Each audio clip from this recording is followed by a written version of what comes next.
போறீங்க அப்படின்ட்டு நிறைய பேர் கேட்குறாங்க. சினிமான்றது ஒரு மிகப்பெரிய ஒரு கடல். அதுல ஒரு கரையோரமா ஒரு சின்னதா ஒரு மணல் வீடு கட்டணும்னு தான் நான் ஆசைப்பட்டேன். பட் அதே ஒரு மாளிகையா மாத்தி தந்தது நீங்க எல்லாரும் தான். அது மட்டும் இல்ல, நான் சினிமாக்கு வரும்போது இது எல்லாருக்குமே தெரிஞ்ச விஷயம் தான். இந்த பழைய கதை தான். நான் ஃபேஸ் பண்ணாத விமர்சனங்கள் இல்லை, நான் ஃபேஸ் பண்ணாத அவமானங்கள் இல்லை, இந்த மாதிரி நிறைய காயங்கள் அதெல்லாம் தாண்டி தான் வந்திருக்கிறோம். அந்த மாதிரி நேரத்துலலாம் டே ஒன்ல இருந்து என் கூடவே நின்னது என்னோட ரசிகர்கள் தான். ஒரு நாள் 2 நாள் இல்லைங்க, கிட்டத்தட்ட ஒரு 30-33 வருஷத்துக்கு மேல என் கூடவே நின்றுக்கிறாங்க.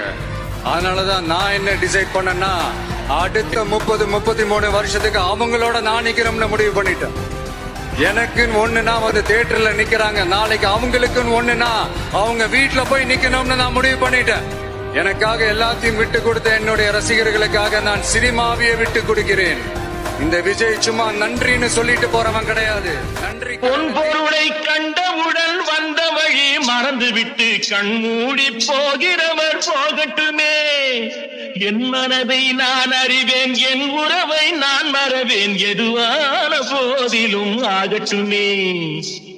நன்றி மறவாத நல்ல மனம் போதும், என்றும் அதுவே என் மூலதனம் ஆகும்.